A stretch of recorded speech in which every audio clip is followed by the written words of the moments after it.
All right, welcome to Gun Culture Radio. Dad is here again. Am I dad? You are. Does that make you son? We're both dads now. That's right. We're both dads. We're both sons. Yep. So lots of dad jokes. We can make those. That's right. That sort of was a dad joke, I think, already. I think it was. I'll teach you, Davey, some good dad jokes. That was like an Inception dad joke. I'll work on Davey. Yeah. Okay. Just wait. So yeah, this is a podcast. In case anyone didn't know. What's a pod? Okay. Are we in a pod? Yeah, we are. Yeah, we're casting from a pod. Okay, we are being casted in the pod. Yeah, okay, that's how it works. But we normally I live stream these. So some of you that don't understand why this one wasn't live streamed or thinking you missed it, you didn't miss it. It wasn't live streamed because there's something wrong with my. I don't know whether to blame the internet or whether to blame the streaming software that I'm using or what, but the last 2 days, every time I've tried to stream, it just completely just craps out and doesn't work right.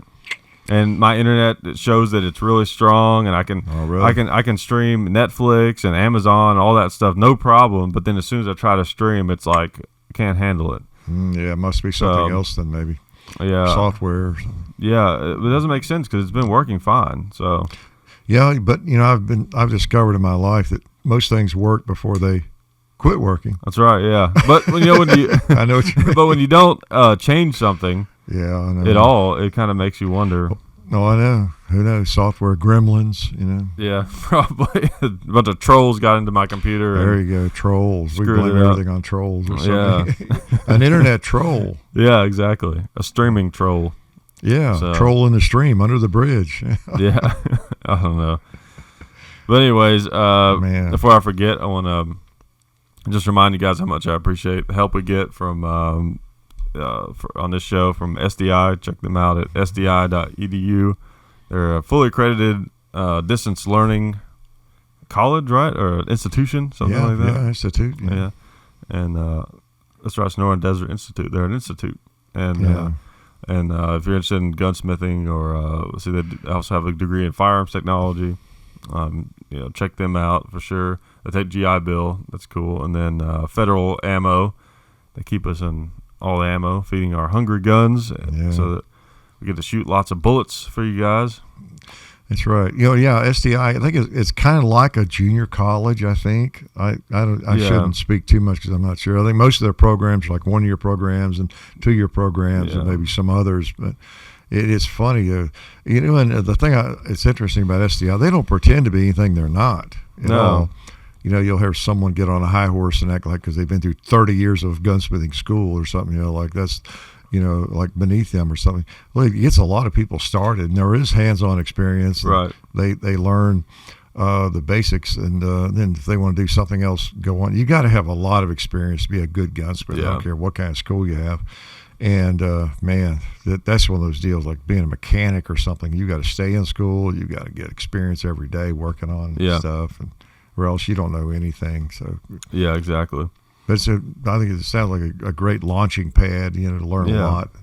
Well, and when they work with veterans, I think is cool because a lot of guys, that's a problem. Whenever there's a war for whatever reason, it's like we have to pull all these people out of civilian life and get them into action and to do this unique job, but then that job kind of dissolves. Yeah. And then they have all these skills that they've developed doing that particular job that doesn't necessarily it sort of exists, but it's not as much in demand as much. So then they got to come back home and figure out what to do.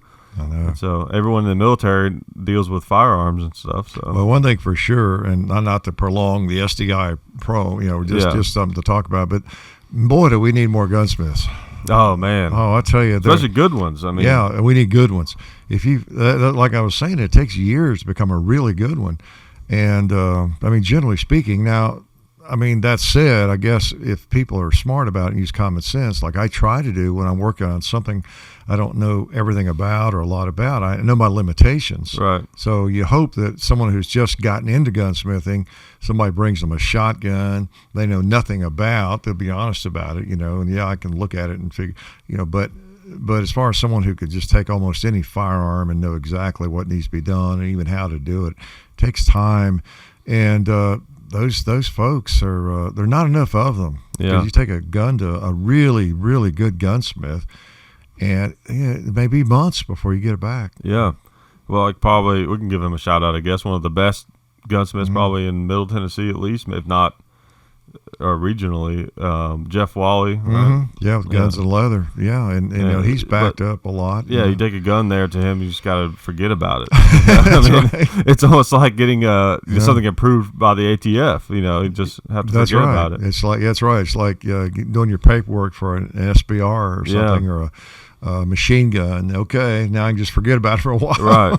But if it's a serious issue, then you have to take it to somebody like that. I know. And yeah, really. Didn't he like there was some part you needed for your Model 29 that they didn't even make anymore or something, and he had to make one. Yeah, he fashioned it out. That's the thing. He's done that before for me. Just you have to you just have to plan on waiting for that kind of work lots of times. And then some gunsmiths, they're smaller time, but you can do little things and stuff like that. It just depends on the gunsmith. I've known some good gunsmiths that weren't backed up as much, and sometimes if they're not working, one of the things about Jeff is he's not only a great gunsmith, but he's working for a very big, busy gun shop. Right. Yeah. Lots of stuff comes in there. Whereas somebody maybe in a smaller gun shop or not even in a gun shop, they're not just overwhelmed with maybe as much coming through the door. Right. That's one thing that I feel like we always talk about how the gun industry has gotten so huge, with all the new people involved in it and everything, and there's all these like mega shops everywhere. Yeah. It seems like gunsmithing and stuff is one of the things that hasn't really kept up. Maybe it feels like this is like all one SDI ad. It's not. We're just like, it's just top. Okay, we're all SDI. Okay.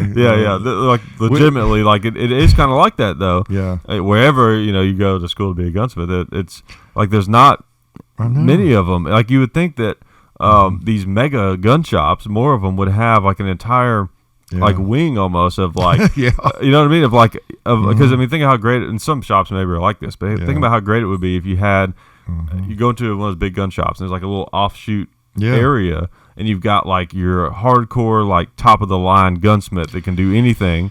And then you got maybe a guy that can do the more simple stuff. Exactly, have different levels. Yeah, and then you got a guy that does maybe like custom stuff. Because sometimes, like for example, if you aren't really handy with guns and you aren't constantly messing with them, you could like kind of like how I am. I know a few things, but not a ton. Like if I need some basic stuff done on an AR, I might rather just take it to a gunsmith and just have them do it for me because it's like saves me the trouble of having to try to figure it out, And there's not a lot of stuff like that, it seems like. Yeah. Didn't here we go again, plugging somebody. Was it Royal Range where Ian was showing us their gunsmithing setup? Were you with me? That's right. They have some gunsmithing and they had stuff 2 or there, 3 guys there. And he was talking about, and one of them was their master gunsmith, and someone else did other things. Or, unless I dreamed that, I think they might have 2 or 3 people. Well, I know a lot of what they do because they do the machine gun rentals. They have to keep those up. Yeah. So a lot of your shops may do that. We're just kind of talking off the top of our heads. There may be some of the bigger shops that actually have a couple of different people. Yeah. Sometimes I know. Well, even Jeff Wally, another friend of mine, actually would come out and hang out with him and do some of the grunt work. He was too dumb to do anything. Took complicated intelligence. Just kidding, Jim. His name is Jim. Used to compete, shoot with him in cowboy action shooting, but.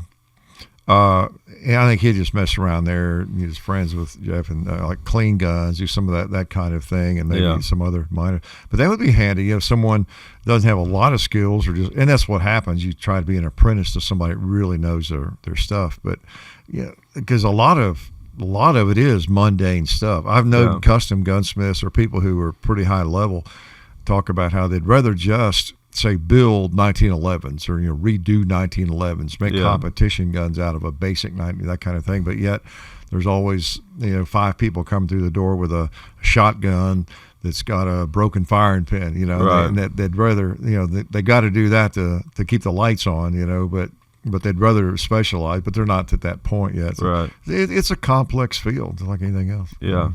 It is. It's kind of like auto mechanics. I wonder if this might just be the old guy coming out in me. I wonder if you got to wonder if as many people, and that seems to be kind of an issue with a lot of the basic hands-on trades, blue collar trade things like auto mechanics, if as many people are getting into that these days. It seems to be maybe in that field it's not a big problem, although I know a recent dealership I was dealing with had a problem, and they said they'd been having a lot of turnover, different things. So they might be having trouble getting really skilled or highly qualified people too. I don't know. It seems like you would think with all the publicity about people spending all this money on college and getting in and can't find a job. Yeah, and racking up all the student loan debt and can't find work. You would think that almost more people would be looking at things like that. I know, because there's just so many slots for teaching philosophy. Which maybe there's a lot of young people coming up who are thinking that way. It just hasn't quite hit the market in a big way yet or something. They might be 15 years old or 16 or 18 realizing that, and maybe more of them are going into trades, mechanics school and that kind of thing. That's what's weird about the economy and the way kind of society and stuff works. Sometimes things are like a delayed reaction. Well, because you have certain generations that think a certain way, and you don't realize what effect they're going to have until they get a little bit older and kind of move up through. Takes time for it to sink in.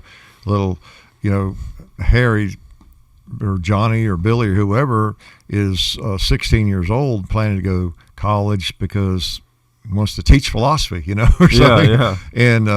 And he looks at his older brother, who is 25, who did the same thing, hadn't found a job, and his uncle and another aunt who all have great college degrees in some field that used to be in demand, and they're all unemployed, and they're working at Wendy's or something. So they, maybe I'll do something different. So it does take a while for it to. I think people are getting more realistic with their careers now, because I know when I was growing up, kind of the general idea was you can be anything that you want to be, and you got to go to college. If you want to make something of yourself, you have to go to college.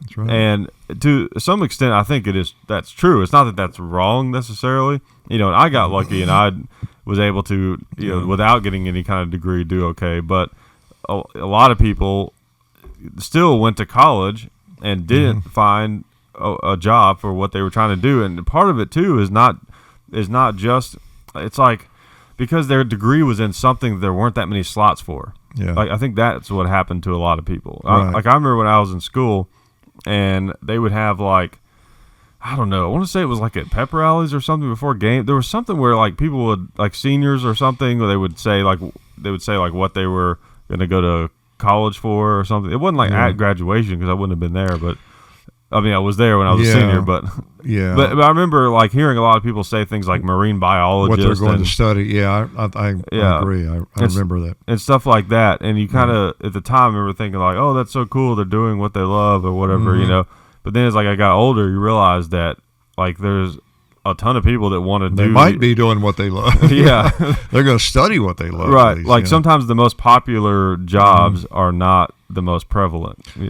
Right. In most cases, really. I mean, but then, it all, you could argue all sides of it, I guess. You really ought to study, and, for something you really do love and think you like doing, and if you're really committed to it, you probably find something in that field. Maybe get started. It might take longer to finally roll into the aspect of that field, where you want to be or something.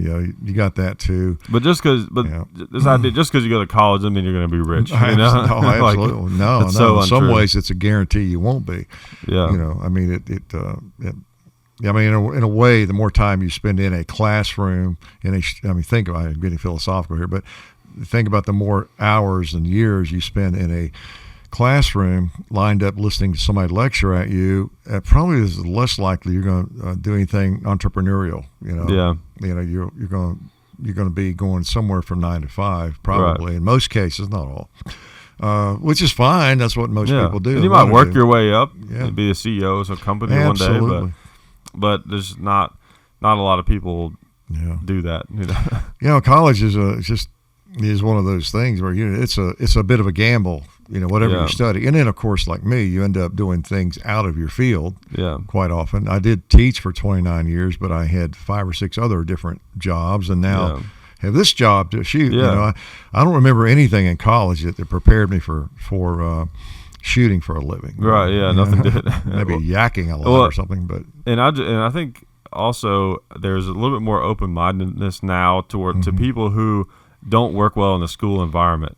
because it seems like for a long time it was like, if you don't do well in school, then that means you're not going to do well in life. Right. And that's not necessarily true. And it sort of felt that way, I think, to a lot of people when I was, like, my generation was growing up. Yeah. And now there's a kind of a more of an understanding that that's not necessarily true. Right. And I know, like, if I wasn't doing this, if I've talked about this before, like, I wouldn't try to go to college. I would do something. I would maybe go to, like, a technical school, maybe learn how to operate, like, heavy construction machinery or cameras. Or something. Or be like a welder. Or do something in movie production. Like, I would want to learn, like, a specific task and something like that. And that's why I feel like everyone should choose SDI. Okay, now that we have that plug out of the way. Yeah, right. That's all that was. That was just whatever. It's a stealth plug. 15-minute advertisement for SDI. Okay, now let's do the federal part. Oh, yeah. So ammo, if you don't have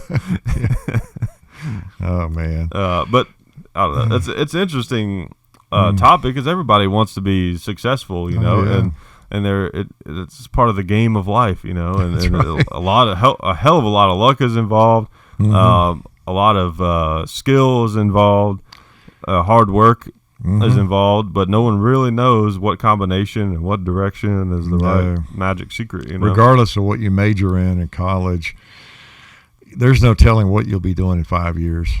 Yeah. Really. I mean, it's very likely. You got so many factors there. It's like when I talk about picking out your first pistol or carry gun.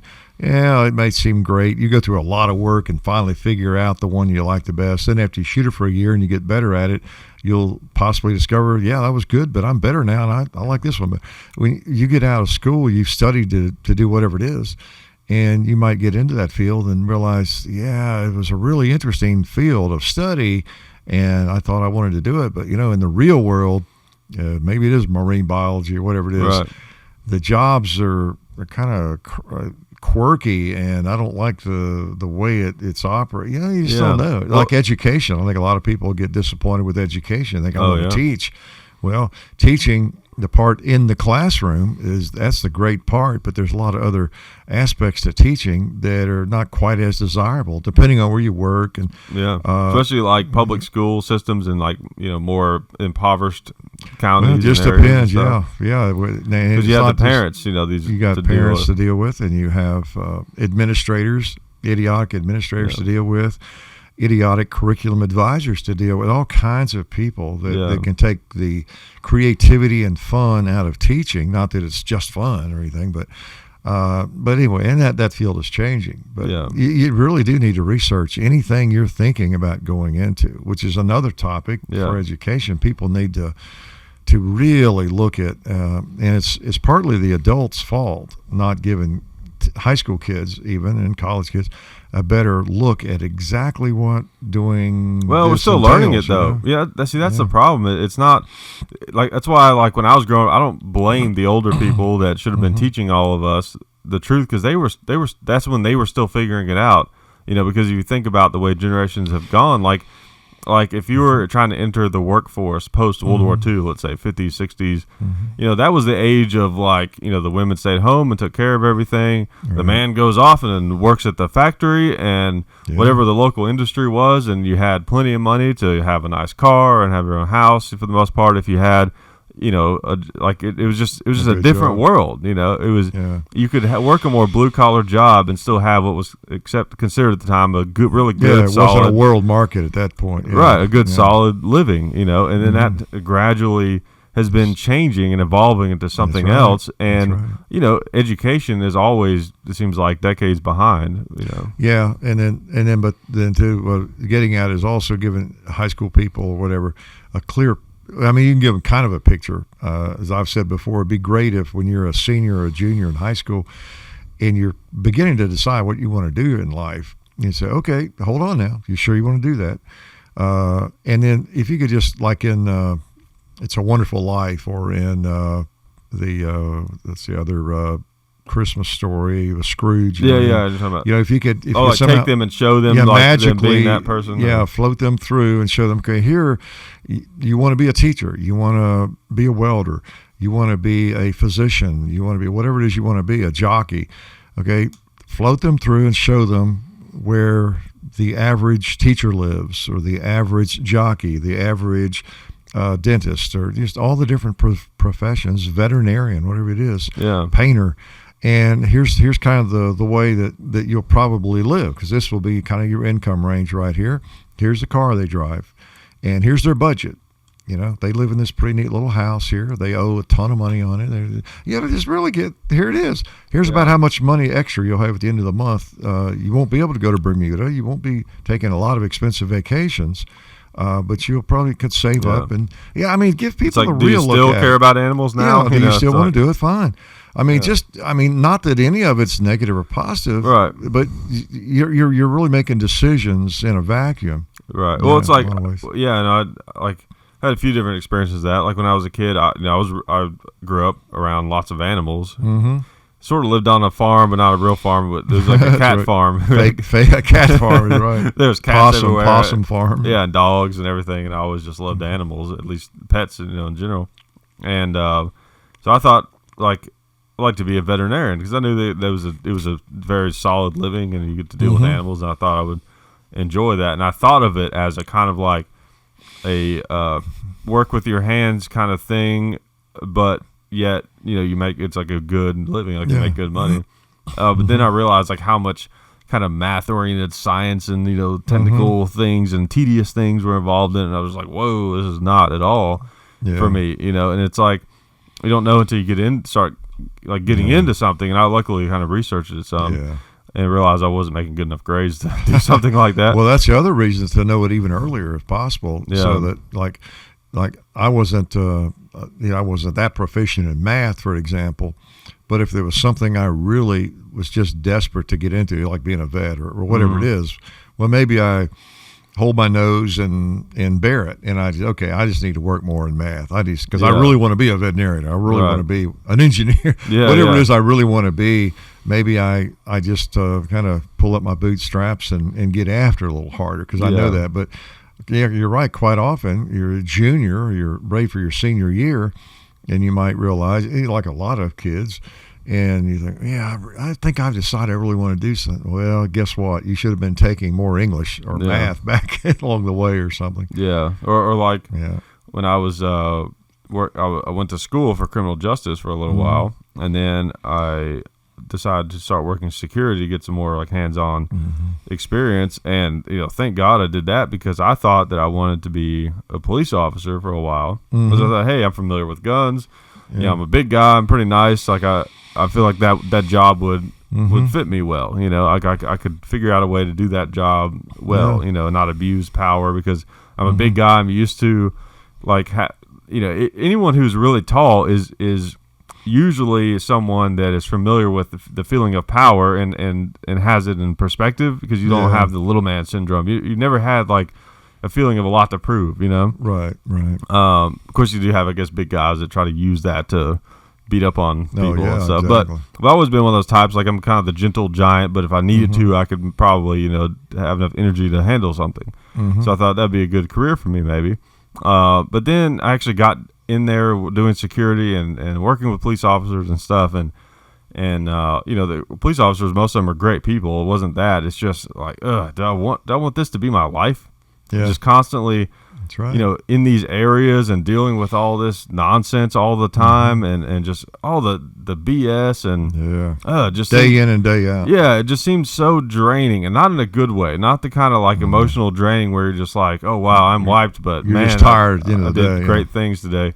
Yeah, I'm sure you'd get some cool stories out of that career, but I don't know. It feels like a very negative kind of work environment. It is, and I feel sorry for those guys and gals, because it is so draining, and they're dealing with the worst problems day in and day out. I don't know how they keep their sanity, really. It almost seems, people can correct me if I'm wrong, but as having not necessarily experienced with either one, it almost seems like being a soldier in war would almost be better than being a police officer in a lot of ways. A lot of ways, mentally, I think. Yeah, I don't doubt that. Because everybody that's with you is on your side, and it's the enemy is over there or that's whatever. Right, it's very clear. Yeah. Well, and again, that points out, you just don't really know what you think you do, but you don't necessarily know what you want to do when you get out there. And then when you do get out there, it's different than what you expected, or you just. I saw that happen in education. People that came into it and got out of it, and did different things. Ironically, I know a lot of people considered what I did in college my major. I had a double major, basketball and then in English, right? And a lot of people would have considered at the time, and even still maybe, what a worthless major, kind of like majoring in philosophy or political science, or the kind of, look at all the jobs, the high-paying jobs in that. And we're not talking about money necessarily, but still. So here I majored in English. Wow, that'll take you a long way. You could, you'll make a fortune. Well, what I wanted to teach, I thought I wanted to teach, and but even though that was not considered necessarily this really valuable degree by maybe some people, particularly people majoring in business and those sorts of things. But I've been in business. I was in the corporate world for 11 years in lots of different positions, and did pretty well at it, and lots of good promotions and everything. And then I taught for 2 different segments and all those things, and actually taught English. But that major and my experience with that helped me in everything I did. Maybe more so than anything else I could have majored in, because it's just in everything you do, you have to communicate, write, and then typing, and then just you have to be a wordsmith in so much of the things you do. On some level, you don't have to be Shakespeare, but you got to be able to put words together and be able to be fairly coherent. At times it helps, and so it really has turned out to be the one thing, the one thread through my entire life that has been and this. Helped you with everything. Same with this. There's so much communication and everything. And as I always joke about being able to type 100 words a minute, but think 22 or 23 words a minute, gets me into trouble. But really, it's just been very, very helpful, all that. So even though it was kind of considered a throwaway degree by a lot of people. But not me, and of course I love good literature, so it's you got to, and that was the thing I did. It was a love of mine, and so I majored in it, and I just went with it, even though again it wasn't necessarily a lucrative major, but I never have regretted it. So you got that too, because most people are going to be doing something different from what they major in anyway. Right, that's true. So. And English is what we all speak. So well, it's kind of relevant. It pretty much is. Most of us try to. Yeah. Wow. Yeah. No, that makes a lot of sense. Gosh. We'll talk about something else like this knife. John put this knife here close so I could protect myself in case somebody rushes in on us. Somebody rushes in. They won't get too close to me. So I don't know how they're going to rush in on like we're like a mile down underground. In the That's bunker. true. They might rush down the stairs and this is not a knife; it's a sword. Yeah, it really is. The old Monument Valley, made by Native Americans. Yeah, it's a cool knife. Yeah, it really is. It's really cool. Was the guy in Navajo that made that? He think didn't live right there. He lived somewhere else. Yeah, like Wisconsin. I think I looked him up. Yeah, it's a neat knife. A lot of neat stuff out there.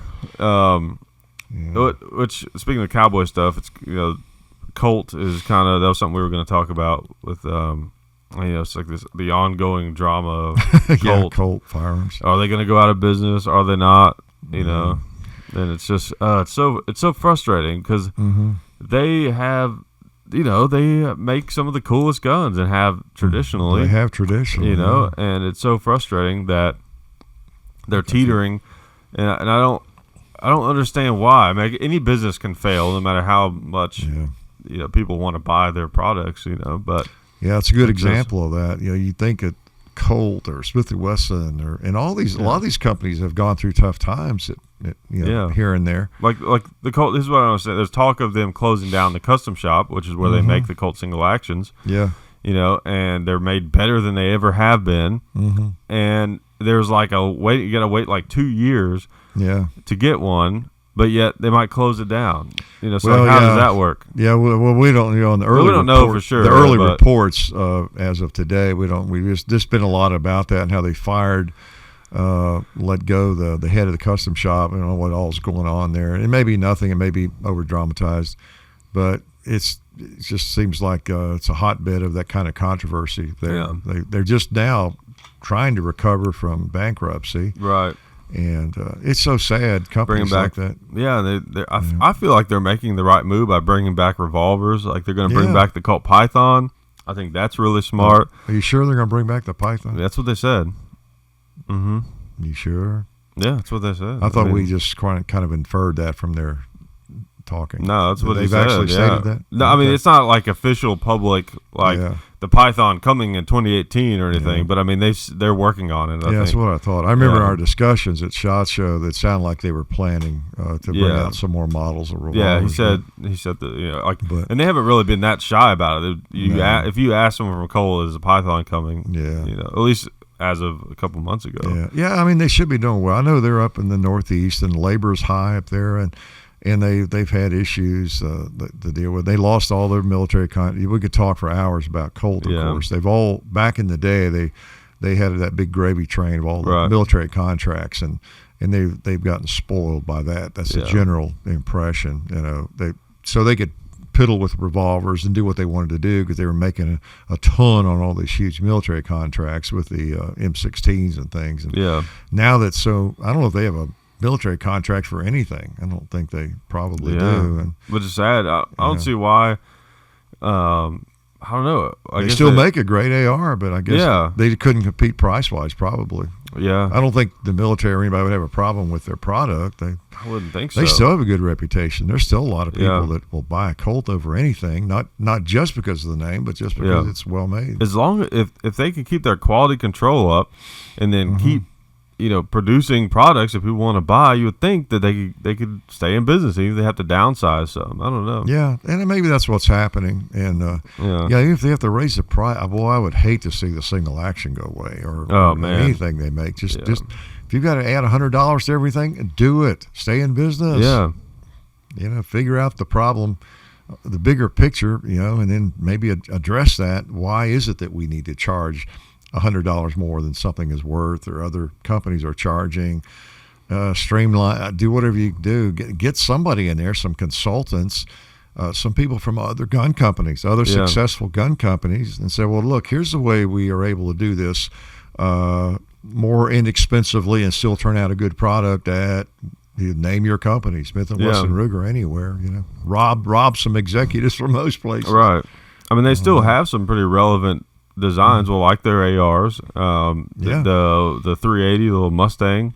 Yeah, that's a good little gun. I'd be happy if I had one AR, and it was a Colt. I'd feel just fine. Yeah, yeah, they're well made guns, and at SHOT Show it seemed like they had a bunch of ones that are more like comparable to the Daniel Defense. They came with the rails on them and all that kind of stuff. Yeah. So I was very inspired by what I saw from them at SHOT Show, and then now that this has come out, it kind of makes me. Yeah, maybe it's. I hope it's not blown as big out as of. it seems. I mean, that article, was it on the Firearms blog or something? That article, I think so. And it did seem a little clickbaity, like it was kind of overdone. It might have been, because I've been Googling around looking for more information on it. And other than the fact that Brent Turchie was let go, whom everybody loves, he was kind of the face of Colt, and was doing a great job apparently, in the Colt custom shop. And I dealt with him for about a year on your secret Colts. Yeah, and it's all you said, secret Colts. Yeah, really. But so maybe that's the extent of it, or who knows what else is going on. Hopefully, because there's not a lot else on it, and I think there'd be a lot more smoke, Yeah. There is a little fire there, but there'd be a lot more smoke and some more fire, I think, and unless something else is to come. But to this day, Colt, that name is so powerful. If you have you could take if they keep their quality control up. Well, now they could lose that. But if you take a Colt, even a 1911, an AR, and they're both absolutely equal. Take one from another company, another even reputable company. Right. You name your company, and they're exactly the same specs, the same stuff on them. The same guns, essentially, except one's a Colt and one's a Springfield or one's something else. Yeah. And that Colt is going to hold its value better than the others. Right. In 10 years, if you sell them, you'll get a higher percentage of your money that you put into it, probably. Yeah. Than the others. That name is still really strong. It sure is. Now, is Colt one of those companies that are they still the original Colt, or have they been bought by somebody or sold? Don't ask me that. Okay. You don't know? Well, I think they have changed hands a time or two, but it's kind of the original company. The company now. They're still being made in the same place, in Hartford. That like where they make certain guns is moved around some. Yeah. Like the single action is not made under the blue dome there now. They've got a different spot there, but it's all kind of there in Hartford, I think. Yeah. I don't know. I'd hate to see some of those go away, of course. Yeah, I would too. Or absolute worst case scenario, do kind of like Winchester and sell the brand to somebody who's going to do a good job with it, and buy all their machines and their equipment and everything. And but then again, it's like you don't know if you can trust it. We've seen that happen. So, Freedom Group. Well, I was going to say, what would be the worst nightmare? We wake up tomorrow and the news is that Freedom Group bought Colt. Oh, man, don't even say that. Don't even put that out in the universe. Oh, man. Hate to even vocalize it. Right? Yeah, that would be terrible. Oh, man. And then for the next 20 years, we're talking about how the Colts are like the Marlins. And they're trying to improve the quality and get it back up close to where it used to be. We're still working on it. Wouldn't that be awful? Oh, man, yeah. Hopefully we're, all this is about nothing. Yeah, hopefully, and we can still buy Colt single actions. That'd be nice. Yeah. But good news though, with those, I'm excited about those Mossberg Shockwaves. Oh man. Yeah, we got a couple of those coming. Yeah. And, we're doing video before too long with one of those. And maybe some of your listeners aren't familiar with that. It's a pretty neat little gun. Yeah, it is. It's like basically it's the closest thing that a civilian can have without going through all the NFA BS to having a sawed-off shotgun. But it's not technically a shotgun. It's like a pistol grip weapon, basically. Here we are doing an ad for Mossberg. Yeah, it's not a shotgun. It's not a pistol. It's not an AOW either, I don't think, because that's an NFA term. Not technically, because that's an NFA. Yeah. So I wasn't even, and I don't know where I was. I wasn't even aware of it. There must not have been much publicity about the thing, or else I just missed it. Even when we were shot, I didn't know about it until we got home, I think. Yeah, because we didn't get by the Mossberg booth. Like we stood in the Mossberg booth and talked to Coley on the Ore for like a while. That was my only time I got there, and we never even looked at it. Yeah, we were just hassling him. But for those who don't know, it's a pump 590 shotgun, and the whole thing is 26 and a half inches long. Right. It's got a kind of a strange pistol grip, not a 90 degree, and it's which is better on a shotgun because a 90 degree you take all of that energy right into your wrist. That's right. Y'all that have seen our video on the Mossberg 500 I have with that kind of grip, it's kind of like that, not exactly. But it's not a 90, it's a wooden stock where you just cut out the part where the actual pistol, because you have the pistol grip stocks versus the straight stock, and it's like that part has just been cut off. Yeah. So if you've seen that video, it's more like that, but it's in a 14-inch barrel, and it's a 590, and you don't need paperwork for it. And it's like, well, who knew? How in the world they do that? And of course, that's being asked all over the internet. How they manage that? Why isn't everybody making one? Because everybody wants to get a 14-inch barreled shotgun without going through all the stupid paperwork. But it's, as I understand it, it's because it is 26 and a half inches long. And it meets the length. Yeah. And it was made. It wasn't made as a shotgun because the definition of a shotgun is it has to have a shoulder stock, I think. Right. So it is what it is. It's like a contender, kind of thing, which might have a 14-inch barrel and then a kind of a pistol grip. And it's made to be that. And you can't put a different stock on it ever. Right. And anything like that, or else it would be an SBS, if you put a regular stock on it. So it's made, you can't even shave off half an inch of that stock. You can't do anything to that or anything, but it's perfectly legal. Yeah. I mean, and look up the pictures of the thing, and you'll see our videos on them before too long. Just interesting, I've always wanted to get one of those, but I didn't want to go through the trouble. They wanted enough to go through that paper. Right, yeah. It'd be interesting to see if there's a Sega version of that. Yeah.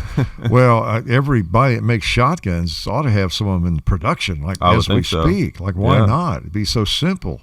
Yeah, everybody is going to buy one of those. Yeah, we were talking about that earlier. Anybody who likes firearms will buy one. Yeah, I would guess. Everybody likes a sawed-off shotgun. They just don't want to have to go through all the BS, to get one legally. So. Oh, I know. This is something cool. I'm not sure what I'll do with mine, but it's just cool. Yeah, I mean, it wouldn't be a bad little home defense gun. I guess. I mean, no, car shotgun or something. I don't. Yeah. Yeah. Oh, yeah. It'd be a nice little bedroom gun. Yeah. I mean, it holds. I think it's 4+1. Is it? Yeah, 4 or 5. Yeah, 4 probably. Yeah, probably, or maybe 5. Well, probably 4. Yeah. Yeah, I would guess so. Yeah, I think it's 4. Yeah. Yeah, it's pretty neat. Pretty neat. And pretty affordable. So buy 10 of them. Yeah. Wow. I have a bunch of them. So that's pretty neat.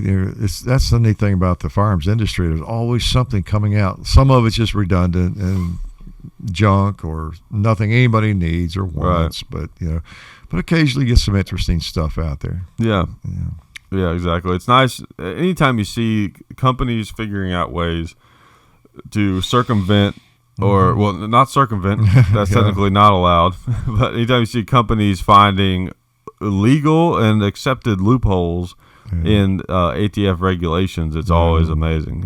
Yeah, really. So I know the verbiage on the SIG brace is like if you're shouldering it to circumvent ATF regulations, technically it's like, oh my God, that's such a mess. I think hadn't that after the dust has kind of settled on that.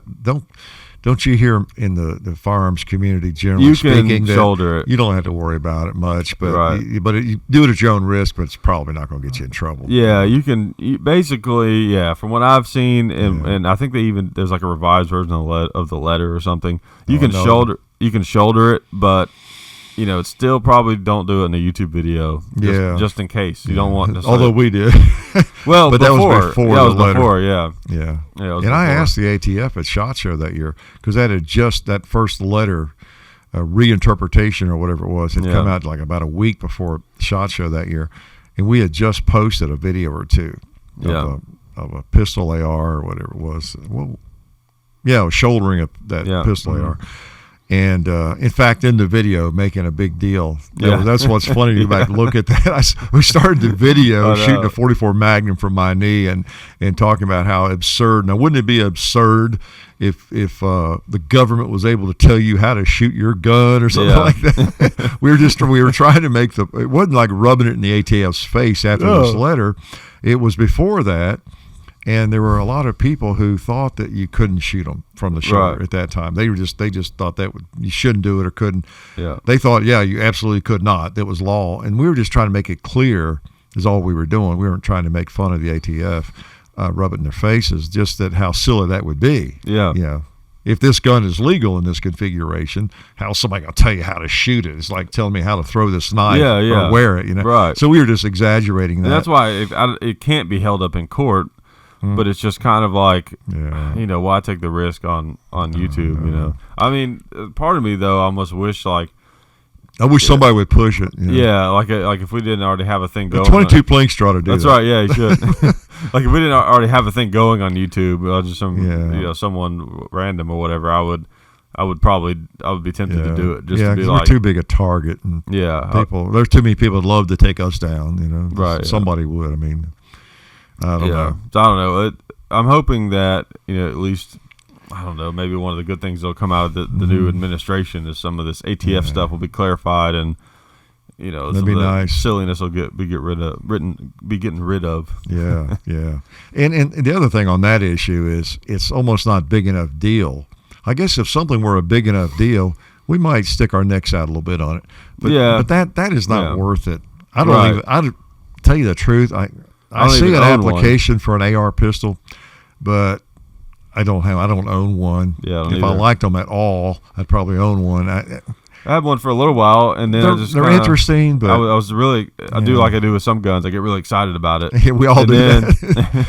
And then I mess with it more, think about it more, have other guns or something, and I'm just kind of like, nah. The novelty wears off. Yeah. Right, and also it's like you have a certain amount of money tied up in a gun, and then you like realize like, do I like that gun that much for how much do money I like it $1,000 worth or whatever it is? Yeah, exactly. You know, because you think about this other firearm you really want now. Well, that's what happens. Yeah, you see other guns. That's right, and that's why we end up trading guns, and we're always going back to our history and say, yeah, I had one of those, but I messed around and traded that thing. Well, I've talked about it before. I think what happens is, unless you're just independently wealthy, right? Yeah, you get the hots for some firearm, and you spend $600 or $700 on it, or maybe it's $1,500 on that thing, and you just can't sleep till you get one of those. You know, you've held them, a buddy's got one. You just think it's the coolest thing. You get it, and it is, and you shoot it a while, and then the novelty wears off a little bit. It's cool, it wasn't as cool as I thought it was, but it's neat. The newness wears off. Meanwhile, you're still interested in other firearms, and you come across something else that's really cool. Exactly. You got all this money tied up in this thing. So it really does. New shooters, people that are just getting into, need to be aware of that psychological thing, you know. Yeah. And I've gotten better over the years. If there's something I think, oh man, I really want one of those. No, wait a minute, do I? You know, try and kind of put the reins on a little bit. Yeah. Maybe I just want to think about what it would be like to own one. Yeah. Or shoot somebody else's a few times. That's enough, you know. Yeah. That kind of happened to me with that mini Uzi, because I love the Uzi, and the mini Uzi is just like an even cooler version of the regular Uzi. That's right. And bought that semi-automatic, which that people saw that video, and and I've enjoyed it, and it's cool, and especially when I'll take the barrel out of it a lot of times and kind of just handle it and play with it, because it actually looks like the real thing, but it's still legal. It just doesn't have a barrel, and it's not the real thing. That's the thing. It's neat, but it's still not the real thing. And I don't know if I'm going to go through all the work to SBR it and go and put more money into this, thing. And, so I'm probably going to end up getting rid of it at some point. That's the thing. Sometimes you just have to own it to know whether you really like it or not. You know, it's just like some decisions you make, and then you change your mind. Sometimes you have to go through that door for a little while before you realize you really didn't want or need to go through that door. Right. It's just the way it is sometimes. As you get older, you can kind of look, or more experienced, or maybe smart, or whatever. You can get to the point where you can kind of look through that door a little ways and imagine what it's going to be like, and knowing yourself that, the newness is going to wear off, this, whatever it is I'm thinking about doing here, the newness is going to wear off. Yeah. And try to imagine that situation before you if that makes any sense. Buy it or do it. I know it's hard to do. There are some guns though that you buy that you just know, like, this is going to be one of my guns. That's right. Like that. That's right. That's the difference between when I got the Model 70 versus that Uzi. I bought the Uzi because I love Uzis, and I was really excited about having an Uzi. Yeah. The Model 70 was more like, I was excited about having a gun in that category. That's a piece you haven't had yet. Yeah, right. It was like I didn't have anything that was. Yeah. I wanted something that was kind of like, could be sort of a sniper rifle, but yet was still like a cool classic kind of bolt action rifle. But it was modern to an extent. Right. And I didn't even know that the 70 was going to be the way I went. I was thinking maybe Remington 700 or different options. And so it was kind of like I bought that Model 70 to fill that gap, that interest that I had in a gun like that. And that's a gun I know that I won't end up selling, because I'm never going to not. I'm always going to want a modern bolt action rifle with a scope on it. And that gun is so beautiful. It is. That's not one I'm probably going to be like, I got a lot of money tied up in this, I'm going to sell it, But the Uzi is the kind of thing, it's like, Yeah, I know, it's one you can live with. Get a full auto one maybe one day. But people still, I think a lot of people think about that Uzi the wrong way. Let me straighten them out, since I'm the genius here. Right. No, really, I think some people do, I do. I'm the same way on an Uzi. It's we think of the classic Uzi, of course, having that short barrel and everything, and it's such a neat little package. But then again, if you can think about it in comparison with other modern 9mm, pistol caliber carbines, it makes it look a little better, a little more desirable. Right. Because if we lay down, if we just, forget Uzis and forget that cool firearm that's that long and machine gun, forget about that for a second, And let's just think about other firearms, semi-automatic firearms that you'd like to own, like this CX4 Storm 9mm pistol caliber carbine, and this AR pistol caliber carbine and 9mm, and just lay down 5 or 6, and then and by the way, here's one that looks like a little bit like an Uzi. It's the same length as all the others, got the same length barrel and everything, but it has a collapsible stock that goes all the way around to nothing. That's pretty cool. I don't know, just kind of put it in that category, and then if it's reliable, okay, that might be one of my choices. But it's hard to look at it like that. And that because that barrel is sticking out by itself, and it looks way too long, like a PS90. And also, you have this super short sight radius. You don't have sight radius to fit the barrel. That's for sure. You could weld a sight out there on that barrel, and then just get it turned right when you put it in. Well, it turns right on its own. That's right. Good. It's got a notch on it. And the PS90 is kind of the same way. On that video too. People, that's a sick looking, or they really mean sick. Pathetic looking firearm. Because they're comparing it with the short barrel. Right. But then again, it's a nifty little carbine about that long, that holds 50 rounds. And the barrel sticks out a little bit, but I don't know. It's a legal barrel. Right, What can you say? Yeah, there was a lot, even though in that video I explained what the appeal of this gun was, which is, to me, very simple. You really like Uzis. Yeah. Just same thing with any of the semi-auto Uzis. You love the Uzi, but you can't afford a full auto one, so you buy this because it's the closest thing you can get. And you can at least play with an Uzi. That's part of owning guns. For all honest here, is just playing with them. Well, it's like the real, like the first month that I owned that thing, I probably just every day I had it a little bit. It's working so the cool. bowl, That's right. taking the mag out, messing with it, opening the stock, closing it again, and all that kind of stuff. And so it's kind of like, that's part of that working, getting that novelty worn off. Right. You get like this idea of a gun that you just love in your head. Yeah. And, you just. Then you saturate yourself in it. Yeah. And then after a while, okay, that was cool. Now, maybe I'll sell it. Right. You have to binge on it, it is. It's a binge. Yeah. It's kind of like if you get in your head, like you hadn't had pizza in a while, and you're like, oh, man, I need some pizza, That's right. And you eat a bunch of pizza and you stuff yourself, and you're like, oh. They're kind of over it. Well, it's like the average person probably maybe never really ever dates a supermodel. But when I was in college, I dated probably hundreds of them. So you just got used to it. And so they don't really appeal to me anymore. I lost my train of thought now when I came up with that stupid thing. But, I know what I was going to say. I wonder if someone who works in a gun shop, like I say, a big gun shop, I'm thinking of the 3 or 4 really large ones in Nashville, if that's because we all are plagued by the same thing we're talking about. We want that next firearm. We've always got one out there we're thinking about, and it doesn't matter. I can't tell you how many times I thought, man, if I get that gun, I'll be totally satisfied. That's that is a do-all gun or whatever. Yeah, that's cool. I'll shoot that thing forever. I won't even want any other firearms because I'll just want to shoot that one all the time. We've all gone through that, and sure enough, we go through just what we were talking about. I wonder if it's how different that experience would be if, say, when you were 21, you got a job working in a large gun shop where they've got just almost everything there, comes in and selling guns. How different it is if you're working in a gun shop because you've got access to everything all the time. That's true, yeah. And, of course, you and I are sort of like that now. But I don't know. It's still not the same as you have it in your house, in your hands, and playing with it and – I don't know. Think about the Uzi experience. Let's say you're working in a gun shop over the last few years, let's say, and of course we've shot a lot of Uzis, but that very firearm you bought, there's 2 or 3 of them on the shelf all the time, and you get back there and look at them, mess with them. It would probably influence whether or not you actually purchase one. That's true. Yeah. It lets you get some of that out of your system, I would think. Yeah, that's probably true. Yeah. Well, and also depends on, it's like a lot of the guns that I really get the hots for, it's rarely something that's modern. It's almost always something old. So a lot of gun shops you don't have a lot of that kind of stuff. That's true. I'm ridiculous enough. A gun that is an NFA gun that there's a civilian version of that's actually kind of not bad is the BAR.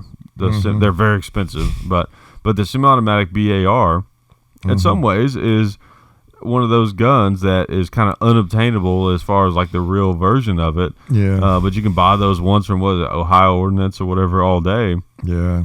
And it's pretty close to the real thing because they didn't have a crazy fast rate of fire anyways. No. And it's not open bolt, like the original and everything, but still it's a big old gun. You can crank those 30-06s out of there, Big old gun, all right.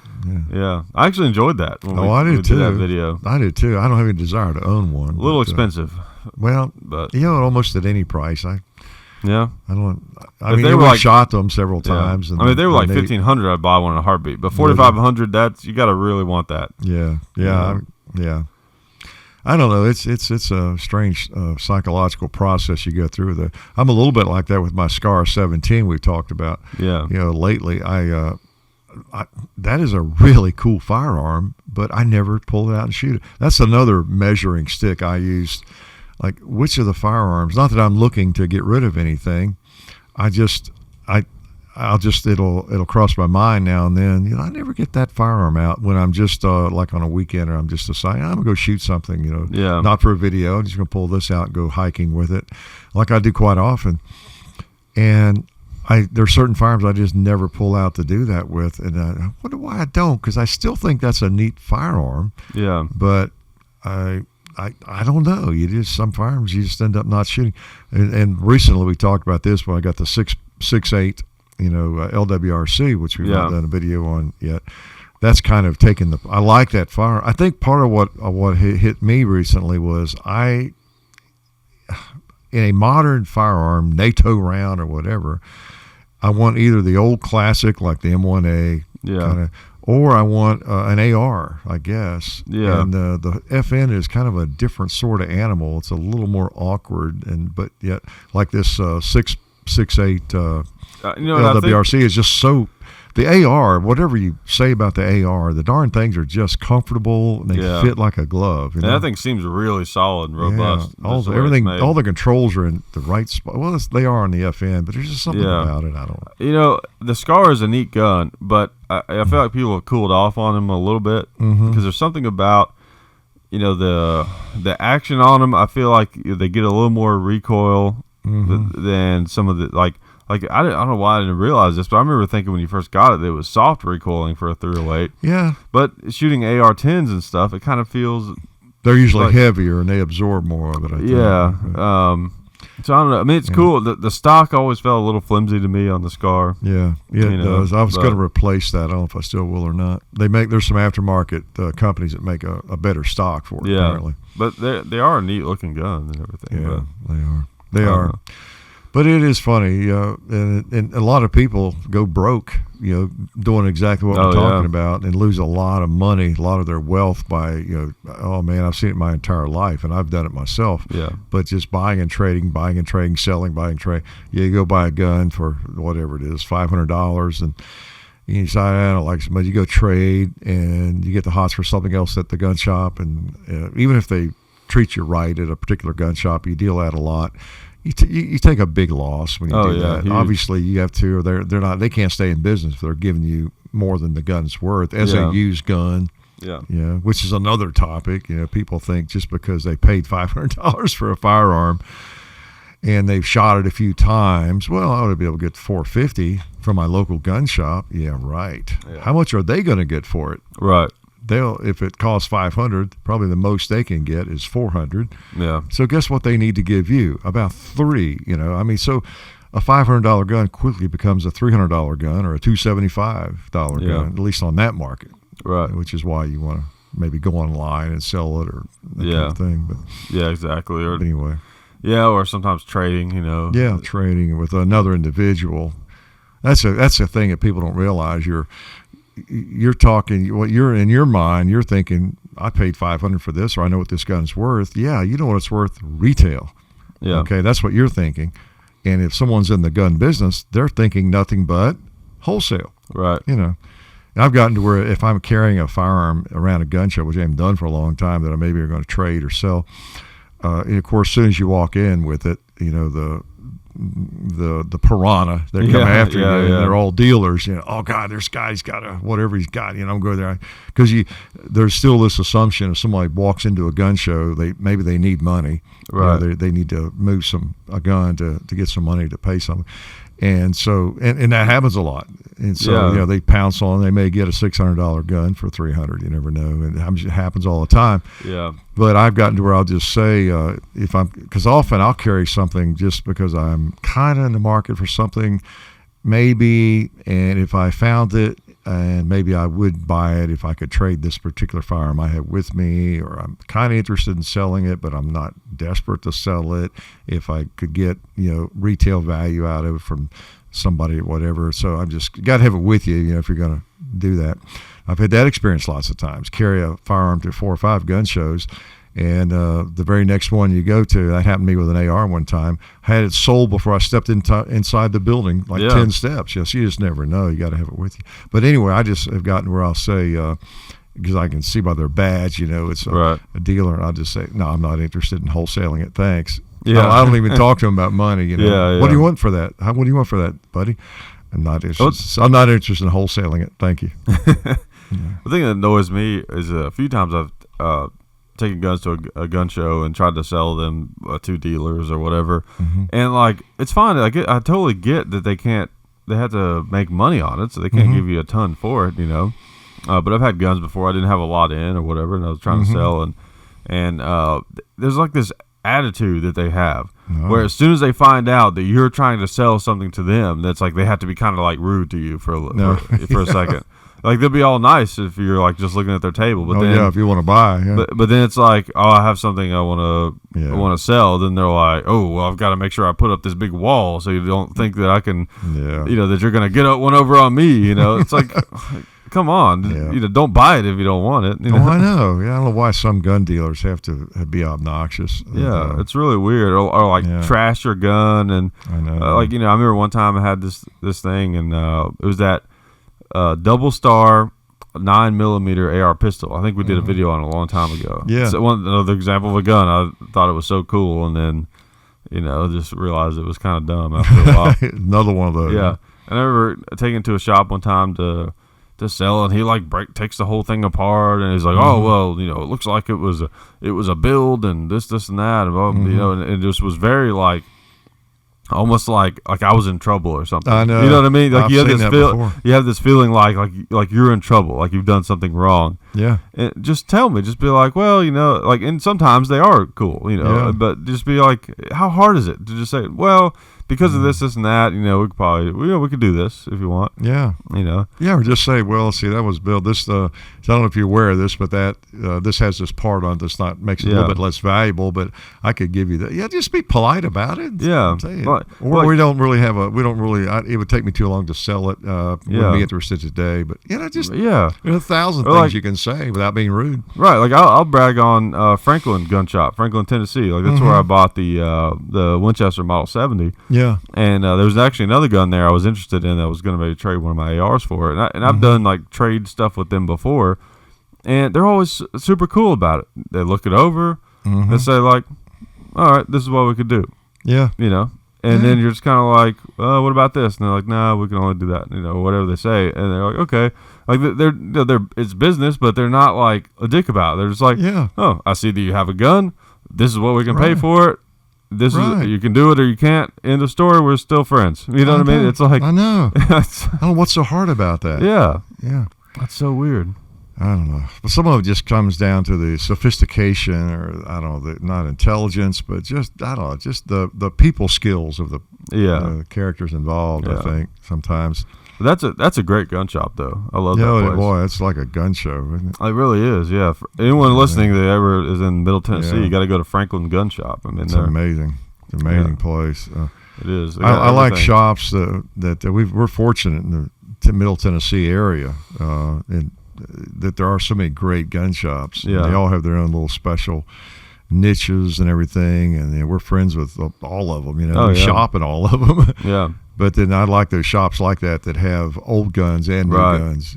That's what's neat about them. They have right when you walk in, kind of to the left, they have these like glass rotating cases where that's like their higher end stuff is. They have to actually come and unlock it. That's where they keep the good stuff. That's where I got my G98. Oh yeah, that's right. Out of one of those. Yeah, that's where they keep the good like older stuff. You know, like they had. I remember they had a couple of really nice .3s in there, and they always have some Garands usually and Mausers and stuff. Yeah, stuff you just don't see much anymore. Yeah. And then if you keep going over to the left on the back wall to the left.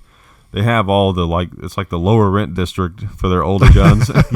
yeah. And they have like a ton of bolt actions, a ton of them, old military bolt actions. None of them have the bolt in I know they take the bolts out. Yeah, that's a little annoying, but whatever. It's kind of nice that they're all there and you can look at them. That's right. And so that's always fun. I always enjoy like looking through those. And they do enough business to where if you wait long enough before you go back, they'll actually have different guns. Yeah, that's true. Oh, by the way, is a guest on your show allowed to take a bathroom break?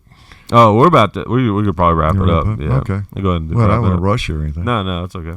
Yeah. But yeah, you're right. I always thought it was interesting when people take obviously the reason they do that, someone steal it.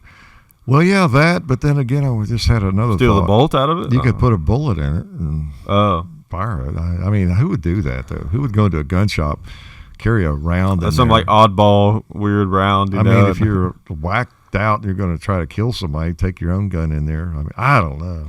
Yeah, that might be part of the reason, but I don't know. Probably because someone might actually steal a bolt. Yeah, they need a new bolt for their rifle. Yeah. I mean, it's hard. I always like to think of gun people as being above all that sort of thing, but there are some that are not. But it's the kind of place where you might find something like this. Oh, I know. Good old Mark III Lee Enfield. It's neat. Yeah, we found that thing in Kentucky. Man, that was great. Yeah, that's a neat rifle. You just never know what you'll find in Kentucky. I think that's state of the art in Kentucky. They haven't heard about AR-15s up there yet. I bet that looked really weird with the split screen. Yeah, well, when I handed that to you. That's right. Yeah, this used to be mine. This is pretty cool. Yeah, you gave it to me publicly on a video. Oh, that's right. Yeah, I found another. We haven't posted that video yet of the one that I found since then. Oh, really? Yeah, it's due to go up soon though. That's funny. Yeah, found one just like it, and I gave this one to John. Yeah, I love it. It's so neat. And then of course the game Battlefield 1 comes out, and it's like one of the big guns in the game, so that made it even cooler. Yeah, it's a video game gun. Yeah, and I wish more gun shops would have things like this. I know. I know it's hard to do everything, but especially today with all the strong online business in the firearms. Speaking of buds, or anybody else, it's so easy to get a M&P pistol or a Glock or anything, and find a pretty good price on it, and get the thing shipped to your local gun shop so quickly, and take care of all that. If I had a gun shop, I would want to have some of this stuff in there to bring people in. Yeah. I think it's something that keeps the doors swinging. It really does. Yeah. It's what Franklin's a good hike from us. It is. And when I'm thinking about, sometimes if I don't have much to do, and I hit all the gun shops around Nashville, and I'll think, I ain't been out there in a while. I want to go out there and see what old guns they have. Right. I don't go out there to look at new guns. Yeah. I go out there to look at this stuff and see what they happen to have. Yeah. Like, I'm just, other than for like the videos, and just because I'm curious, like I'm not that interested in newer guns. Mm-hmm. I'm just not, unless it's some new version of something old or something like that. I like the classic guns. I'm a collector. I'm not ashamed to admit it that I'm a gun collector. That's the thing. Like, like certain trainers, they'll like look down on you. They're like, oh, he's a collector. He's a gun collector. Like, that's the worst kind of gun person. It's like, come on, get over yourself. It's funny. Yeah, that's one of the points I like to make occasionally. I think people get too tied to their carry gun, or they can't differentiate. Like, I think all of it, like you and I are into self-defense and defense firearms and pistols and things, and they're always looking for the perfect carry gun and everything. But that firearm is more of a tool as I look at it. Right. And that's why I know people still wonder why I or you would like those ugly, mundane Glocks when we seem to have an appreciation for a nice 1911 or a Colt single action and all these nice steel guns and wood like this. Why do we like Glocks? The Glocks are our hammer. That's our hammer. That's our pair of pliers. Yeah. You know, and a lot of guns are like that, whether it's an M&P, that's your hammer. And you don't have to fall in love with your carry gun. You're better off not to. You know, those other firearms, like the nice single actions and revolvers and things, those are the guns that we really... Right. Like buying, you know, a Glock that you need is boring. Yeah. Like I've been needing to pick up a Gen 419 for a while. I need to get one of those. Yeah. I just keep putting it off because it's just so boring. I just have no interest in actually doing it. Yeah. How many people? It feels like a task. Yeah. Like, I should probably get one of these. Like I need to pick up light bulbs at the store. That's right. You know.